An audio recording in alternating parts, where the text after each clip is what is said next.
Because it's so easy for me to just go onto YouTube, watch one video and be like, yeah, this is the problem and that's what's wrong. Listen to all the different sides of the story.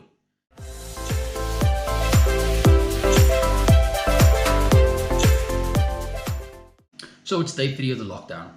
First things first, I want to say thank you to all those people that responded to the videos yesterday. I appreciate all the feedback. And please, if you feel that there's something that I can do better, or you feel like I'm just talking nonsense, please tell me, because I want to know what people are thinking. I want to know what people's different perspectives are.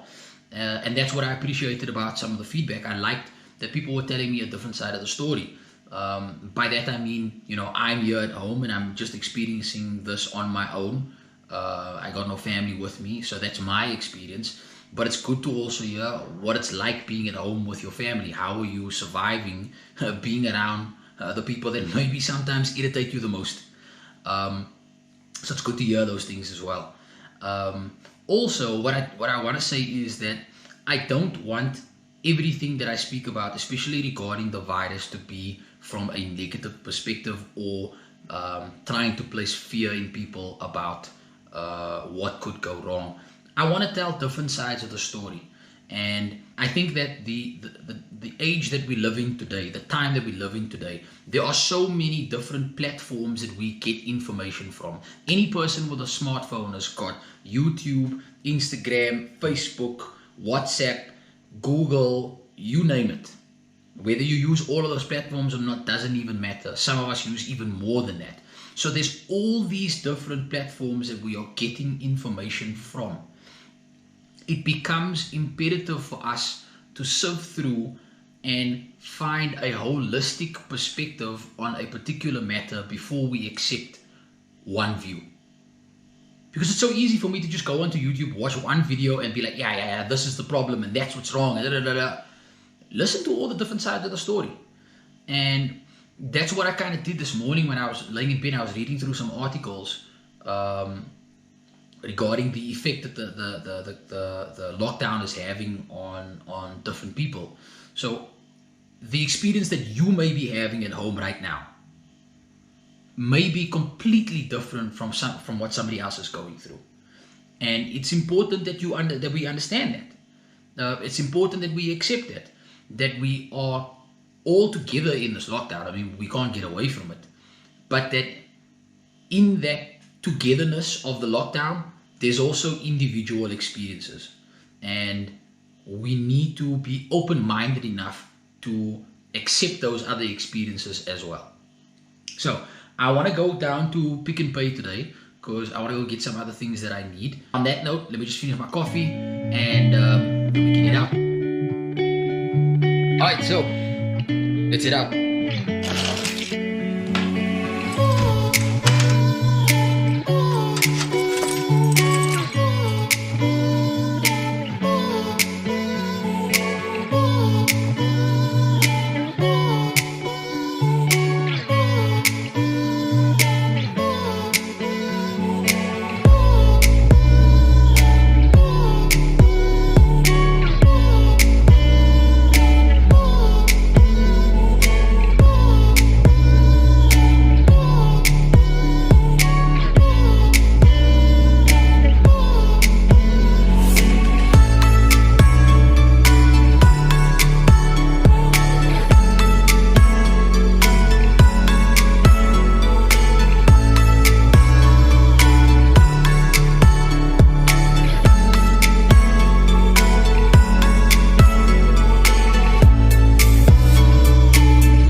home. I should be here shortly. I just went past the police station now. It looks like there's some commotion happening outside.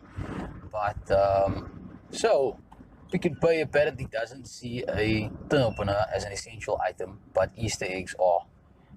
Fortunately, I did get an Easter egg.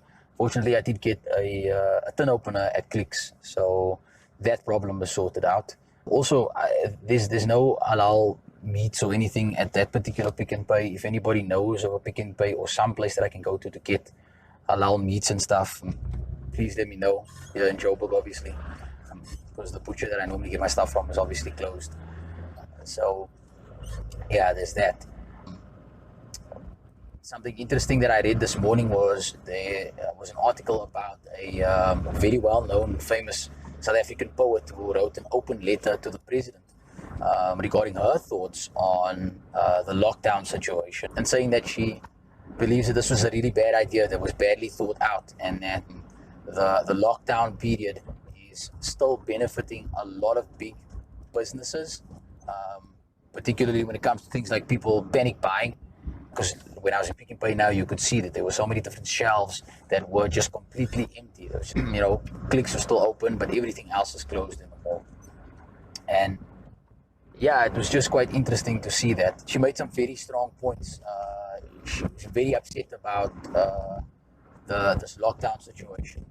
So that's just another side of the coin, or another perspective that we need to also consider. Because in another article that I read just after that, it spoke about a taxi rank in Cape Town at the CBD, and the people that work from that taxi rank. People come and sell their goods, their food and stuff to make their money.